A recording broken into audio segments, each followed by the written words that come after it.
Hello అండి, అందరికీ నమస్కారం. ఎలా ఉన్నారు? మీరందరూ హ్యాపీగా సంతోషంగా ఉండాలని ఆ భగవంతుణ్ణి మనస్ఫూర్తిగా కోరుకుంటున్నాను. సో ఈరోజు మరొక వ్లాగ్తో మీ ముందుకు వచ్చేసాను. రీసెంట్గా ఒక 1 వీక్ నుంచి యూట్యూబ్లో ఏమైనా షార్ట్స్ పెడుతుంటే పూజకు సంబంధించి ఇంకా ఇతరత్ర షార్ట్స్ పెడుతుంటే దాని కింద వచ్చే కమెంట్స్ అనమాట, అమర్ బ్రో వారాహి నవరాత్రులు వస్తున్నాయి కదా ఆషాఢ మాసంలో, సో దానికోసం వీడియో చేయండి, ఏం శ్లోకాలు చదవాలి, పూజ ఎలా చేసుకోవాలి, ఏ సమయంలో చేసుకోవాలి, ఎప్పటి నుంచి మొదలవుతున్నాయి, ఇలా ఇవన్నీ అడుగుతున్నారు అనమాట. సో మీ అందరూ అడుగుతున్నారు కాబట్టి ఇంకా నేను వ్లాగ్ అయితే ఖచ్చితంగా చేయాలి. సో మీ అందరి కోసమే నేను వ్లాగ్ అయితే షేర్ చేసుకుంటున్నాను. సో ఇదేంటంటే నేను ఈ నవరాత్రులు ఏమంటారు, ఈ ఆషాఢ మాసంలో వచ్చే వారాహి నవరాత్రుల్ని గుప్త నవరాత్రులు అంటారు కదా. సో ఏంటంటే ప్రతి పంచమికి నేను అమ్మకు పూజ చేసుకుంటూ ఉంటాను, ప్రతి పంచమికి కూడా. సో అవి నేను కొన్ని షేర్ చేసుకోను.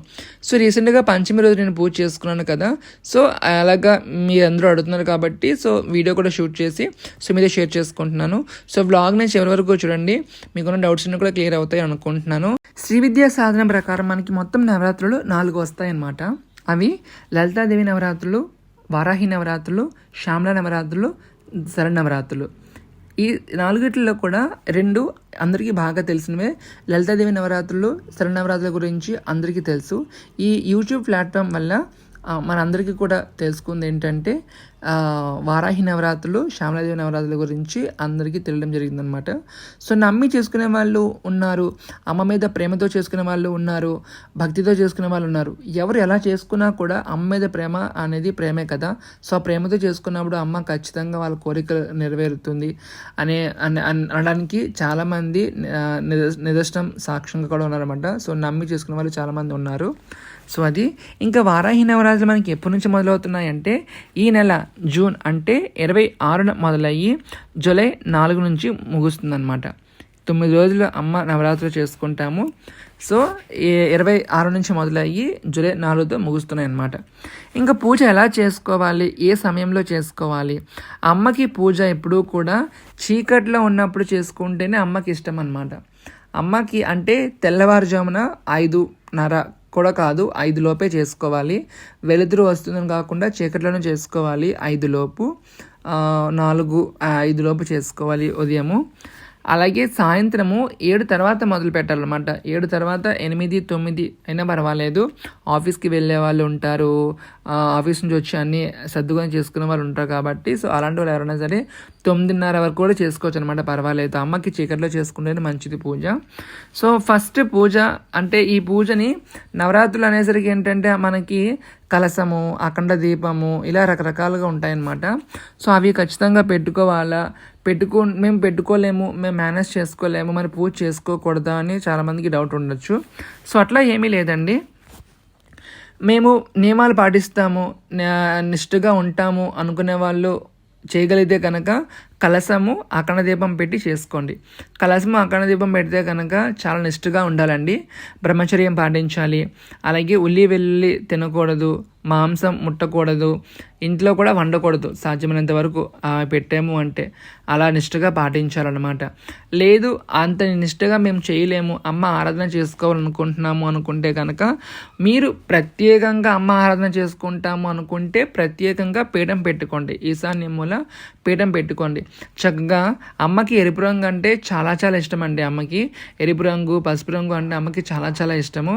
ఒక పీఠం పెట్టుకొని ఒక మంచి క్లాత్, ఎరుపు రంగు క్లాత్ వేసుకొని దానికి మంచి సువాసన వచ్చేటువంటి జవ్వాది పౌడర్, జవ్వాది అత్తలు ఇలాంటివి మనకి మార్కెట్లో అవైలబుల్ ఉంటాయన్నమాట. సో అది కొంచెం అట్లా రాసి దాని మీద మీ దగ్గర వారాహి అమ్మవారి చిత్రపటం ఉంటే కనుక అమ్మవారి చిత్రపటం పెట్టుకోండి.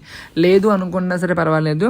అమ్మ ఇలాగా లలితా పరమేశ్వరి నుంచి వచ్చినటువంటి అమ్మ కాబట్టి ఒకవేళ మీ దగ్గర ఎలాంటి ఫోటో లేకపోయినా, వారాహి దేవి ఫోటో లేకపోయినా సరే ఇంకా మీరు ఏ అమ్మగా భావించి కొలుస్తారో ఆ రకంగా పెట్టుకోవచ్చు. లలితాదేవి అమ్మవారి ఫోటో పెట్టుకోవచ్చు, లక్ష్మీదేవి అమ్మని ఫోటో పెట్టి చేసుకోవచ్చు, శ్యామలాదేవి ఫోటో అయినా పెట్టినా చేసుకోవచ్చు అనమాట. మీరు అమ్మని ఏ రూపంలో కొలుస్తారు అనేది అది మీ ఇష్టం అనమాట. సో కొంతమంది భయపడతారు అనమాట. కొంతమంది భయపడకపోయినా సరే వేరే వాళ్ళు చెప్పి భయపెట్టేస్తారు, ఆవిడ ఏంటి అలా ఉన్నారు అంటే. విలేజెస్లో ఉన్న వాళ్ళకి ఇలాంటివి తెలియదు కాబట్టి, అంటే రీసెంట్గా నేను కొంతమంది చూశాను కాబట్టి చెప్తున్నాను అనమాట. సో మనం ఏంటంటే యూట్యూబ్ ద్వారా అన్నీ చూసి చేసుకుందామని అని ఒక ఉత్సాహం ఉంటుంది. మన ఫ్యామిలీ మెంబర్స్కి ఇలాంటివన్నీ మనకి తెలియదు కదా, మన ఇంట్లో పెద్దవాళ్ళకి వీళ్ళ గురించి మనం అంటే అన్నీ ఫైండ్ అవుట్ చేస్తున్నాం కాబట్టి మనం చెప్తేనే వాళ్ళకి తెలుస్తుంది అనమాట. సో వాళ్ళు ఏంటంటారు, మనకి ఆనవాయితీ లేదు చేసుకోకూడదని మనకి చెప్తారనమాట. ఒకవేళ వాళ్ళు వద్దు అనుకుంటే నార్మల్గా అమ్మని నిత్య దీపారాధనగా కూడా మీరు భావించండి. ఇంట్లో వాళ్ళకి బాధ పెట్టే పూజలు కానీ పని కానీ ఎప్పుడు చేసినది ఫలించదండి ఎప్పుడు కూడా. ఎందుకంటే ఈ మధ్య నేను చాలా చూస్తున్నాను ఇన్స్టాగ్రామ్లో కానీ యూట్యూబ్లో కానీ ఏవో అన్ని పూజలు చేసేస్తున్నారు. అవి వాళ్ళు ఓకే చేస్తున్నారో ఓకే, దాన్ని మనం తప్పుపట్టకూడదు. ఆ పూజ చేసిన తర్వాత దానివల్ల ఇంట్లో వాళ్ళకి నచ్చటం లేదు, వాళ్ళు బాధపడుతున్నారు. సో వాళ్ళు బాధపెట్టి చేయడం కరెక్ట్ కాదు కదా. అందువల్ల ఇంట్లో వాళ్ళకి నచ్చి వాళ్ళు ఒప్పుకుంటేనే చెయ్యండి. లేదా చెయ్యలేదా నిత్య దీపంగా పెట్టుకొని అమ్మని మనసారా స్తుతించండి, ఆరాధించుకోండి, అదైనా సరిపోతుంది. నిత్య దీపంగా కూడా మీరు పూజ ఎలా చేశారు, అమ్మవారిని ఆరాధిస్తేనే ఆ పూజ ఫలిస్తుందని కాకుండా నిత్య దీపారాధనగా పెట్టి చేసుకొని చక్కగా ఏ నవరాత్రులు చేస్తున్నారు, వారాది నవరాత్రులు చేస్తున్నారు కాబట్టి అమ్మవారి అష్టోత్తరం కావచ్చు, అమ్మవారి ధ్యాన శ్లోకాలు, ఇలాంటివి కొన్ని స్తోత్రాలు ఉంటాయన్నమాట. సో అవి చదువుకొని అమ్మవారిని ఆరాధించండి. వారాహి అమ్మవారికి పంచమి అంటే చాలా చాలా ఇష్టం అండి. పంచమి మనకి ఎప్పుడు పడుతుందంటే సోమవారం మనకి 30 తారీఖున పంచమి పడుతుంది. ఒకవేళ నవరాత్రులు చేయలేకపోతున్నాము, నిత్య దీపంలో కూడా మేము చేయలేకపోతున్నాము అన్ని రోజులు అనుకునే వాళ్ళు పంచమి విశేషం రోజు, శుక్రవారము, లక్షవారము నవరాత్రుల్లో, అలాగే చివరి 3 రోజులైనా, ఒక్క రోజైనా, 2 రోజులైనా మీకు ఎన్ని రోజులు వదిలితే ఆ రోజులే దీపాలు పెట్టుకొని అమ్మవారిని ఆరాధించుకొని చేసుకోండి.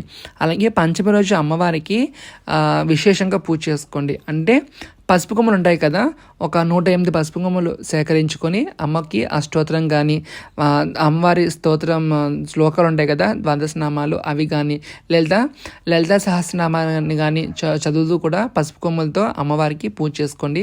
చాలా చాలా మంచిది. అలాగే నవరాత్రులు చేస్తే కనుక అమ్మవారికి ఎరుపు రంగు అంటే చాలా చాలా ఇష్టం అండి. ఎరుపు రంగుతో మీకు ఏ పుష్పాలు దొరికితే ఆ పుష్పాలు తీసుకొచ్చి అమ్మవారికి సమర్పించుకొని అష్టోత్తర రూపంలో అమ్మవారిని ఆరాధించుకోండి. ఎరుపు రంగు గులాబీలు కానీ, ఎరుపు మందారం కానీ ఇలా ఉంటాయి కదా, అలాంటివి ఎరుపు రంగులో ఉన్న పువ్వులు ఏవి దొరికితే మీకు వాటితో చేసుకోండి. అలాగే ఇంకా అమ్మవారికి నైవేద్యం పరంగా వస్తే కనుక దుంపలతో ఉన్నటువంటి నైవేద్యం అంటే అమ్మవారికి చాలా చాలా ఇష్టం అండి.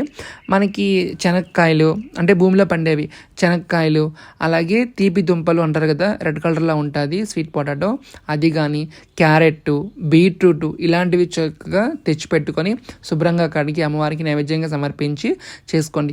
అలాగే అమ్మకు శాకాంబరి అలంకారం కూడా చాలా చాలా ఇష్టం అనమాట. మీకు వెజిటేబుల్స్ ఏది దొరికితే ఎన్ని వాటితో చేసుకోగలిగితే అన్ని వాటితో అలంకరించుకొని శాకాంబరి అలంకారం కూడా చేసుకోండి. చాలా చాలా ఇష్టం. ఆ శాకాంబరి అలంకారం చేసుకున్నటువంటి వెజిటేబుల్స్ ఏవైతే ఉన్నాయో కూరగాయలు, నవరాత్రులు ఆఖరి రోజు ఉంటుంది కదా, ఆ రోజు అమ్మకు శాకాన్నం అంటే ఈ కూరగాయలతోటి మనము కూరగాయలతో అన్నం వండుతాం కదా, అన్ని కూరగాయలు మిక్స్ చేసి ఆ కదమ్మంలాగా అలా నైవేద్యం చేసి అమ్మకి సమర్పిస్తే చాలా చాలా మంచిది. అలాగే చాలామందికి ఒక డౌట్ ఉండొచ్చు, బాగా ట్రెండ్ అవుతుంది ఈ మధ్య, అమ్మవారికి కందదీపం గురించి చెప్పండి అని కూడా అంటున్నారు. అమ్మకి కందదీపం అంటే చాలా ఇష్టం, పెట్టుకోవచ్చు. కందదీపం కూడా ఏం తప్పు లేదు. ఆ కందదీపం పెట్టుకుంటే కూడా చాలా చాలా మంచిది. అది ఎలా చేయాలో బాగా ట్రెండ్ అయిపోతుంది, నేను చెప్పనక్కర్లేదు. ఒక కంద దుంప తెచ్చుకుంటారండి, దానికి శుభ్రంగా కడిగి పెట్టుకొని నానబెట్టి కడుక్కుంటే మొత్తం మురికంద వదిలిపోతుంది. దానికి పసుపు రాసి కుంకుమ బొట్లు పెట్టుకొని మధ్యలో చిన్న దీపంగా అట్లా చెక్కేసేసి అందులో ఆవు నెయ్యితో కానీ నువ్వుల నూనెతో కానీ పంచదీపాలు పెట్టుకోండి. 5 దీపాలు పెట్టుకుని వెలిగించుకుంటేనే కందదీపానికి చాలా పవర్ అనమాట. 2 ఒత్తులుగా మనం మామూలుగా దీపం వెలిగిస్తాం కదా, అట్లా కాకుండా పంచదీపాలతో కందదీపం వెలిగించుకుంటే చాలా చాలా మంచిది. వీలైతే పంచమి రోజు వెలిగించుకోండి విశేషంగా. మీకు అన్ని రోజులు వీలైతే అన్ని రోజులు వెలిగించుకోండి. ఏ రోజు వీలు కాకపోతే పంచమి రోజు అయినా సరే కందదీపం వెలిగించి ఆ కందతో కూడా అమ్మకి శాకాన్నం చేసే రోజు అందులో కొంచెం చిన్న దుంప కూడా యాడ్ చేసి అమ్మకి నైవేద్యంగా సమర్పించుకోండి. సో ఇలా రకంగా చేసుకోండి. ఇంకా నియమాలు అయితే కనుక తెలిసినవి అనమాట. మీరు నవరాత్రులు కలసం పెట్టి అఖండదీపం పెట్టి చేస్తే కనుక నియమాలు నిష్ఠగా పాటించాలండి. భూషయనం పాటించాలి, నేల మీద చాప వేసుకుని పడుకోవాలి, బ్రహ్మచర్యం పాటించాలి. అలాగే ఉల్లి వెల్లుల్లి ముట్టకూడదు, తినకూడదు. అలాగే మాంసాహారం కూడా ముట్టకూడదు. ఇంకా మీరు ఎంత నిండుగా అలంకరించుకొని, ఆడవాళ్ళు అయితే పూజ చేస్తే కనుక నిండుగా అలంకరించుకొని అమ్మకి పూజ చేసుకోండి. అమ్మ చాలా మంచిగా ఇష్టపడతారనమాట. అలాగే మగవాళ్ళైనా అయితే కనుక మీకు ఎప్పుడు వీలైతే ఉదయం పూజ చేసుకోండి, సాయంత్రం వీలైతే సాయంత్రం పూజ చేసుకోండి. అలాగే స్నానం చేసేటువంటి నీళ్ళల్లో కొంచెం పసుపు మిక్స్ చేసుకొని స్నానం చేసుకోండి. అమ్మ కరుణామూర్తి, నిజంగా చెప్తున్నా. ఉగ్రరూపం అని అంటారు కానీ అందరూ కూడా అమ్మ కరుణామూర్తి అనమాట. కోరి అడగాలి కానీ మన కోరిక నెరవేర్చకుండా ఉండదన్నమాట. అమ్మ చాలా కరుణామూర్తి, దయగల తల్లి వారాహి అమ్మ. నమ్మి నిష్ఠగా చేసుకోండి. భారం అంతా అమ్మ మీద వదిలేసేయండి. మీకు ఎలాంటి కోరికైనా సరే కావచ్చు. మెయిన్ ఏంటంటే శత్రు పీడ లేకుండా చేస్తుంది అనమాట. మనం ఎదిగితే ఓరలేని జనం మన చుట్టూ చాలామంది ఉంటారనమాట. సో మనకి శత్రు నాశనం కలగకుండా చేస్తుంది ఆ తల్లి అనమాట. ప్రతి పనిలో మనకి వెన్నంటే ఉండి మనకి ముందు నడిపిస్తుంది ఆ తల్లి, దయగల మూర్తి వారాహి అమ్మ. సో ఈ అమ్మకి ఆరాధించి చేసుకొని లైఫ్లో బాగా హై లెవెల్కి వెళ్ళిన వాళ్ళు చాలామంది ఉన్నారనమాట. సో మీరు ఎలా చేసుకున్న పూజ అమ్మ ఖచ్చితంగా స్వీకరిస్తుంది. ఇలా చేస్తే ఒకలాగా, ఇంకోలా చేస్తే కాకుండా మీరు మనస్ఫూర్తిగా చేస్తే కనుక అమ్మ ఖచ్చితంగా ఆ పూజని స్వీకరించడం జరుగుతుంది.